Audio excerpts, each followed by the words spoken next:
hope you're all doing okay.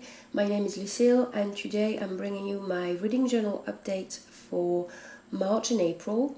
This one has been a long time coming because I did not read a lot in March or in April. In March, in fact, I started on several books but could only finish one because I kept picking books that I did not enjoy but I still wanted to try to finish. But as I was not enjoying myself, I would not want to read, so this was a vicious circle. I'm still happy that I finished a whole book in March because that's one of my reading objectives for 2025, to read at least one novel per month, because symbolically I think it's good, and the more you read, the more you want to read. So the first thing I'm doing in the video, as usual, is setting up my cover page.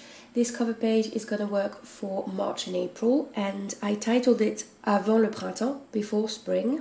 And I know technically March, April might be spring, but I live in northern Canada and spring is definitely not, well, I guess it started, but we still had snow in March and it wasn't melted all the way in April, so that was my title.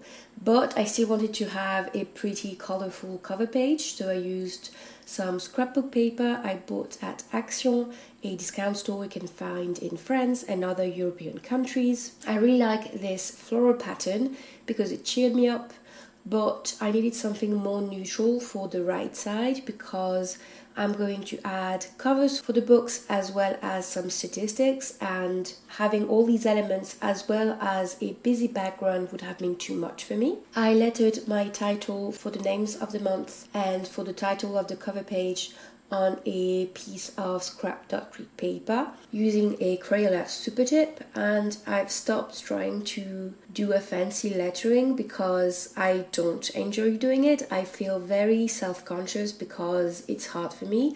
I haven't practiced enough, so for now I'm just using a variant of my own handwriting and this is perfectly fine. All in all, March and April weren't super, I don't want to say they weren't good reading months, but I've had months where I had more books that I enjoyed than these two. In March, I finished two novels.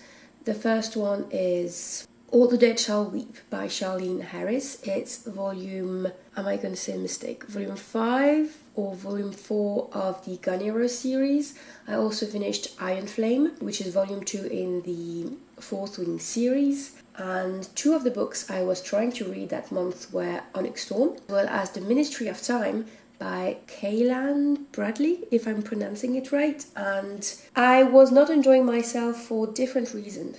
I think for Onyx Storm, I had been reading Fourth Wing and Iron Flame back to back, and I was getting really stressed out because all the dramatic things were happening and I wasn't handling it. I was too stressed for the characters. So I decided to take a break after reading, I think, 100 pages. And for The Ministry of Time, oh boy, it was a book club book for the library book club I'm in, and oh boy, it was, I'm going to talk about it because I ended up finishing it in April, but that was the worst book I read this year. Now, I'm doing a spread for All the Dead Shall Weep, and I'm doing a one-page spread as opposed to a two-page spread because it's volume 4 or 5, we'll know in a minute when I write it down, of a series, and I didn't have too much to do. I was also very tired this past few months, both mentally and physically, and tackling a full two-page spread was sometimes too hard for my brain, even if I had a lot of things to say. Just thinking that I could just do one page was just such a relief, and that's a reminder that journaling should be a hobby, not a chore, and if you want to simplify what you usually do, it's perfectly fine. Do what's best for you. In that same vein, I didn't want to think about the design too much, so I picked up this sticker book I bought at Michael's, and it's, I'd say, desert with western themed, which works really well for All the Dead Shall Weep because the Gun Hero series is set in an alternate western United States after several events. The country has collapsed and different countries grew out of the US, And Gunny Rose lives in one of those countries. She's a gun for hire. She protects people or she fulfills contract. I'm not going to talk about the story of this specific volume because I don't want to spoil anyone, but I really enjoyed the first volume. It was a fun story, a different one, and I haven't enjoyed the next ones as much because it feels that Gunny Rose is always reacting to the story, never being an active protagonist. I mean, she's very active, she kills people, she defends people, but she doesn't really... It feels like a lot of those novels, you are waiting for something to happen to drive the narrative. In this one, it was Gunny Rose waiting in a cabin for the plot to unfold and not really proactively investigating, and it felt like just waiting. And that's a feeling I've had for a few of the other volumes. I can't remember exactly now, but we know that's volume 5 now. And it's just frustrating to feel like you're just waiting for something to happen. You're waiting for stuff to happen, and when they happen, sometimes you don't feel like there's anything at stake anymore. If you've ever read the manga Shaman King, and I'm going on a tangent there, when you remove the finality of death and have all these workarounds of people being able to revive people and nothing really sticks, and you don't feel like you can get involved in the narrative because people die but then they come back and it's just not a big deal. But then some other people die when you feel they could easily have been saved, or the way their death is set up doesn't really feel convincing enough, when you've had other people just getting revived right and left. So anyway, it's a series that's fun to read. Charlene Harris is a competent writer, but sometimes she just used those easy way outs and those tropes that just don't make sense in the narrative, and it's a bit disappointing. I'm also doing a 1-page spread for Iron Flame, whereas I did a 2-page spread for Fourth Wing. I didn't have too much to say that was different than Fourth Wing. The same things annoyed me in both volumes, so I didn't want to have to repeat myself about that. But to my surprise, I enjoyed Iron Flame more than I did Fourth Wing. I really liked how the plot went, and even if the ending was a bit confusing for me, sometimes I feel that Rebecca Yarros is just describing stuff in a very unnecessary, descriptive way, very detailed, which makes it at the same time very hard to understand because you have all these details, but seeing the big picture, seeing how stuff unfolds is really hard for me, and yeah, that was tricky for me. And I wanted to film that spread because I didn't film the spread for Fourth Wing last month, and I wanted to show you how I did it. I basically just printed those dragon silhouettes from Canva and I cut around them. This time around I didn't have to use a black marker to go over the outline because I felt they were dark enough. And I'm learning because I'm using a pencil to have my quote to see how much space it takes before using a pen, and that, my friend, that is growing up. One of my favorite tricks when I want to journal but I don't have a lot of energy is to use my label maker, because I feel that it makes a page look really nice super easily, and I felt that the black tape worked really well for both these spreads. But now I have several colors of these tapes, so I can try to match it better to some covers, and you will see that in another spread. Those 1-page spreads are very simple. I just draw a frame around the page and I separate information about the book at the top or at the bottom with a cover of the book. Sometimes I use a particular color to do the frame that goes with my spread,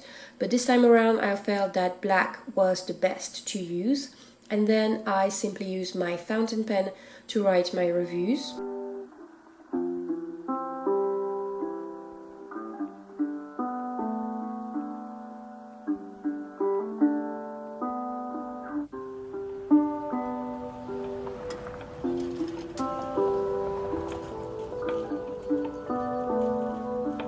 Now Try for April, I'm doing the last half of the cover page. I added a few albums that I read but did not write reviews on, and I also added the cover for volume 1 of the Spiderwick Chronicles by Tony DiTerlizzi and Holly Black. I thought I was going to reread the whole series because Spiderwick has been one of my favorite series for years. I read it when I was at university, so it's not a childhood favorite, but even at, I think I was 25, I read it and I fell in love with Tony DiTerlizzi's gorgeous illustrations and with the whimsical universe, and I just was in that frame of mind, but I took too long to read volume 1 and I wasn't wanting to read the rest of it, so that's on me, but maybe next year at the same period I'll want to read it. And I had to print these manus covers very small because I didn't have space for them. There are 4 volumes of the series Not So Wicked Stepmom, and I'll talk about it more later because I will have a spread about it. Now, I mentioned The Ministry of Time at the beginning of the video and that I stopped reading it because I couldn't take it anymore. And so we had our book club meeting and no one had finished that book. We all hated it and we couldn't finish it because it was just so damn annoying and confusing and infuriating.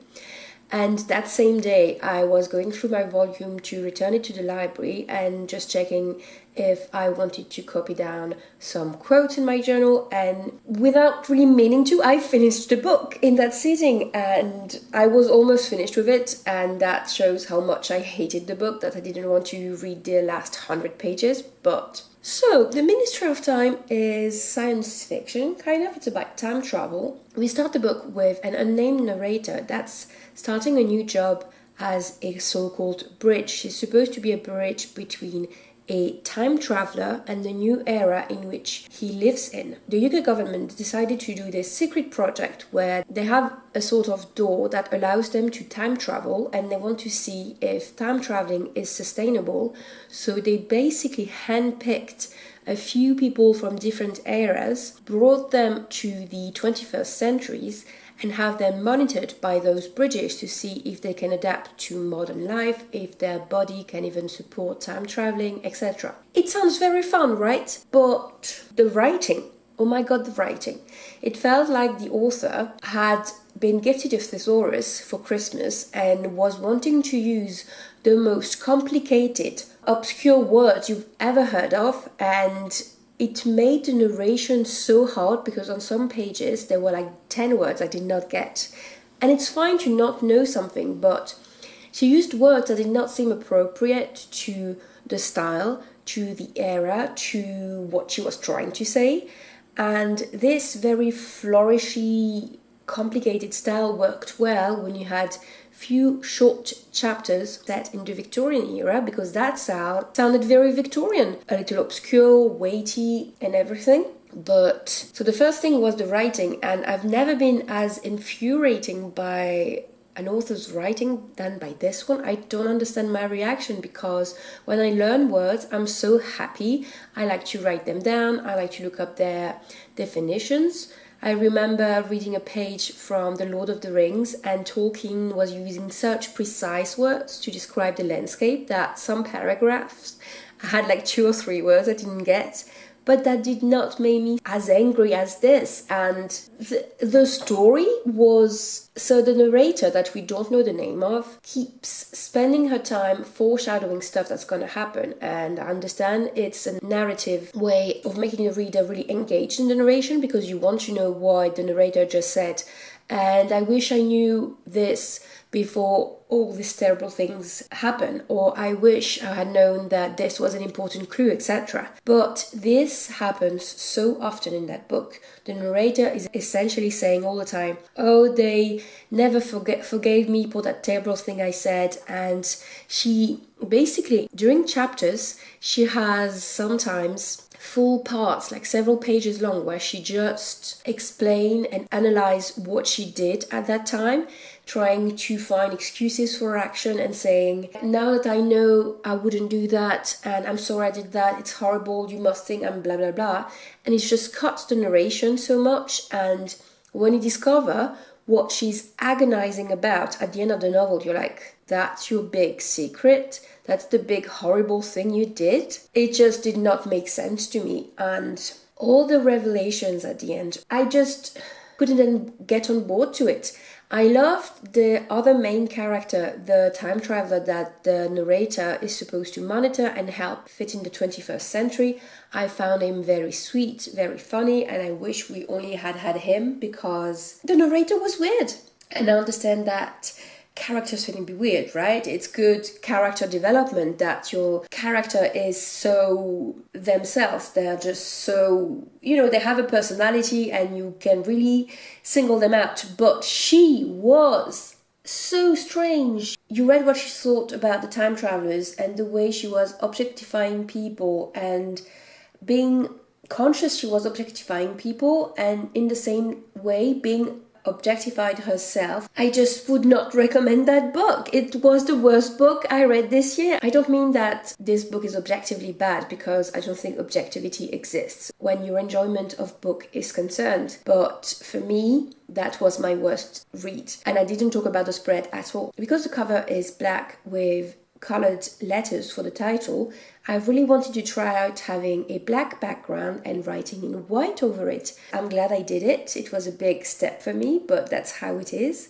And you saw me removing the stickers I placed because I thought that I might reuse the same desert stickers I had used for my All the Dead Shall Weep spread, because I wanted something to be easy and I didn't really have a sticker sheet that was entitled Time Traveling, and I thought the colors of the stickers I had chosen went well with the cover. But the fact that the stickers with cacti and what did I have, snake and etc. didn't go with the theme of the book really weighed on me. So I decided to try to print some stuff that would be in a London theme and maybe a time traveling thing, and see if I could remove the other stickers without damaging the black background. And I'm glad I did, because I had been thinking about it too much. But now, let's talk about the Not So Wicked Stepmom spread. I did a spread for the first volume in my previous journal, and this time around I read volume 2 to 5 because we just received them at the library, and I was excited because Not So Wicked Stepmom is a silly manhwa that originally was a webcomic and it's still running as a webcomic. And I was excited when I started reading it because it's a very silly manhwa. The narrator is a woman that reincarnated in the body of the wicked stepmom of the fairy tales. And she's not wicked, she just wants to love her new stepdaughter, she wants to be nice to people, she wants to design dresses. So it's a lot of a comedy of errors, and I enjoy looking at spreads with pretty dresses, nonsensical setups and little pastries everywhere. The only thing I don't really enjoy is when the authors try to include very heavy subjects in the narration without really having the chops to back it up. They introduce a really heavy theme of abuse, and I don't think they handled it right. They're also always joking that this manhwa should be able to be read by kids, so it shouldn't have PG-rated stuff like intimate relationships between adults, but you still have stuff that feel very weird if they are to be read by children and teenagers. And I remember when I was a teenager, I would read stuff that had those weird things in it and I wouldn't maybe think too much about it or understand, but I just wished it was executed better. Still, I'll be curious to read the next volumes when they come to the library. Now, for my last spread of the video, I'm going to talk to you about Can't Spell Treason Without T by Rebecca Thorne. I had that book on hold on Libby for weeks, literal weeks. No, not for weeks, for months.